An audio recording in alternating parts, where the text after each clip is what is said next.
everybody, Dr. Tammy here. Happy Saturday to you. I took a couple of days off because I was out of town and we were on the road a lot the last couple of days. So I'm back and I'm going to see my mom this morning. I usually try to go see my mom a couple of times a week. She's in assisted living. I feel so blessed that she's there and that she's got good caretakers. I have been the primary caretaker for her before, and the deciding decision to introduce her to assisted living and then, maybe eventually, I don't know what her level of care is going to require, but was that she broke 3 hips. And people are like, how do you break 3 hips? Well, she broke the same hip twice.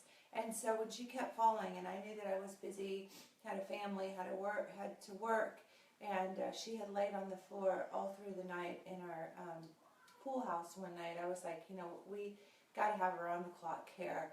And God just does everything so beautifully. It just so happened that the stars aligned up, and she was able to get into Legacy Village, which is absolutely wonderful. I can't say enough good things about them.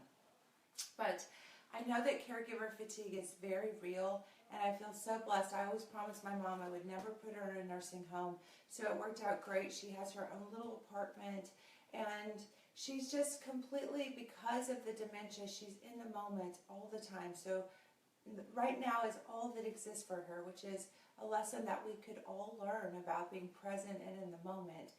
And I had just this moment the other night when I got down, she was in her little recliner, and I just got down with her and I just said, thank you, Mama, for being my mom. I love you, and I just want you to know I love you. And she got a little sad, and she's like, are you okay? Am I okay? Am I dying? I'm like, no, Mom, you're okay.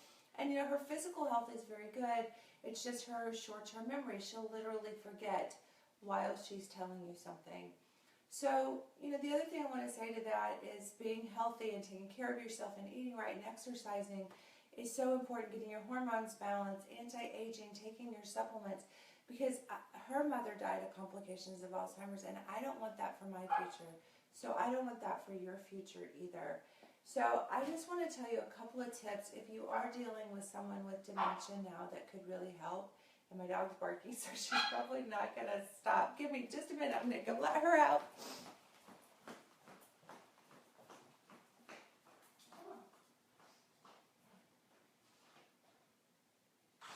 I'm coming back, I promise.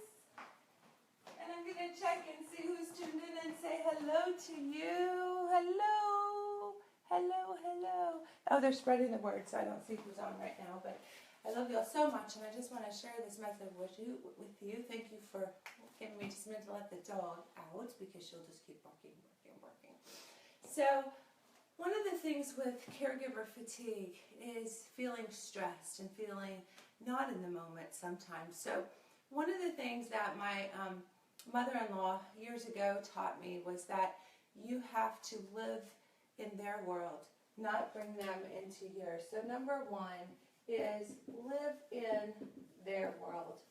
So when I go see my mom and she starts talking about getting out or, going to live in her little yellow house with her little dog that she has, sometimes I don't lie to her. I just kind of go along with that, and I don't really argue with her on that, and just kind of let her be in her own little world. And it helps us relax. And so I'm not always trying to correct her. I'm not always trying to bring her into my world saying, Mom, that's not true, that's not real, that's not, because it is her reality. And so I just kind of relax into that, and that really helps us.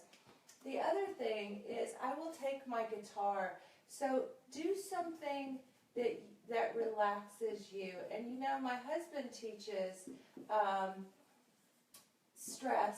stress model, and how to work with kids that are traumatized or stressed, adopted foster kids. And one of the things that he teaches is that you have to calm yourself first. And I have really noticed that if I'm stressed or I'm upset or I'm in an anxious state and I go see my mom, her anxiety is really heightened, and her repeating things and her asking me things that don't feel good or uncomfortable or negativity is heightened. So I really find that doing something that relaxes me before I go is really good, and that I'm in a really good state. Now, if they live with you in your home, you have to constantly be kind of checking in with yourself. And I love the saying, a true master is mindful and present in the moment, and pays attention to self-care. So a true master eats when he's hungry, sleeps when he's tired, gets a blanket when he's cold. So be mindful of your own self-care so that when you go into those situations, you can be more loving. So one of the things that I do is I take my guitar and I play music for her. Or you could take a book and you could read a book for them. And what that does is that keeps them in that moment.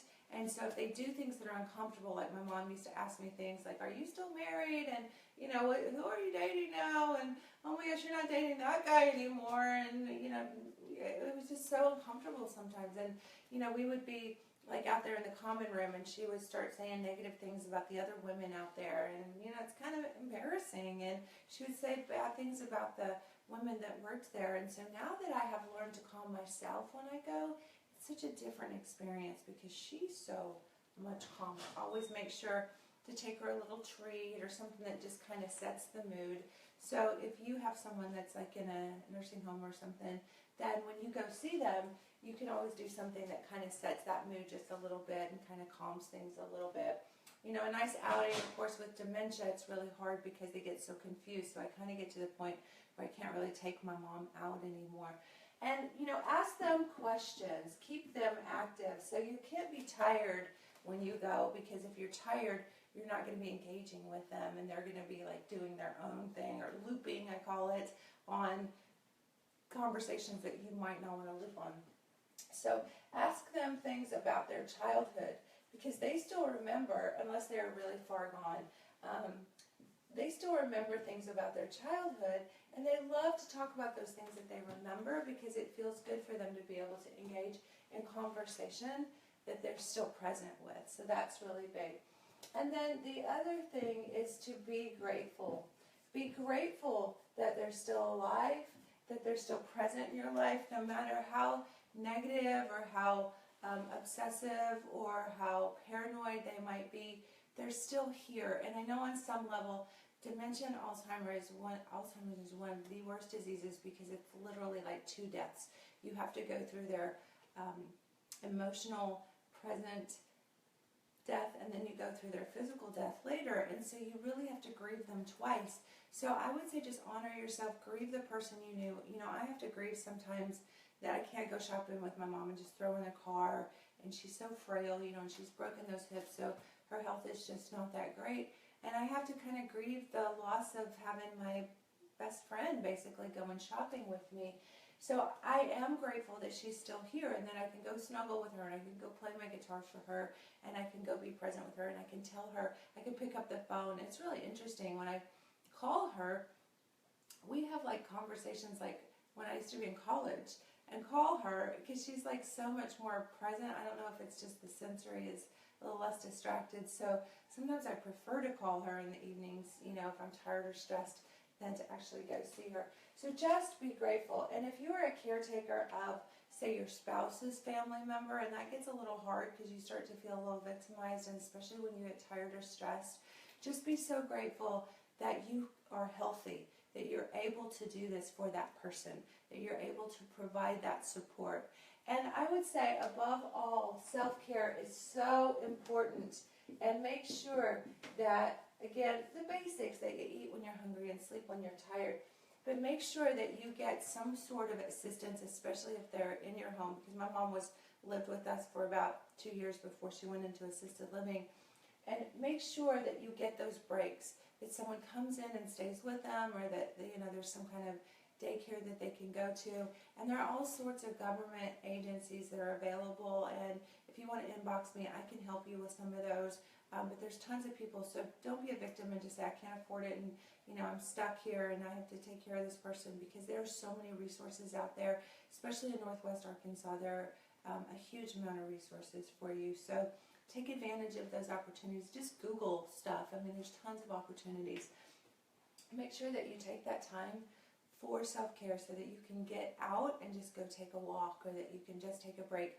It's that model that I always tell people, even with your own families, even if you're young and you're not like a caretaker of someone with Alzheimer's, if you don't take care of yourself first, you're no good to anybody else. It's like the oxygen mask on the airplane. If you don't put the oxygen mask on yourself first, you're no good to anybody else if you're unconscious. So really important to do that self-care. Check in with how you're feeling, how your emotional state is, and then keep them busy and just be grateful and live in their world, and you can have a great experience with them, and it's a beautiful thing. So I love y'all very much, and if you are, I truly understand dealing, with, caretaker fatigue, and it can be a really real thing. So just honor that, and just wish y'all the most blessed, healthy, wonderful, beautiful weekend ever. It's a beautiful day, so get out there and enjoy it a little bit, and I'll see y'all tomorrow. Bye-bye.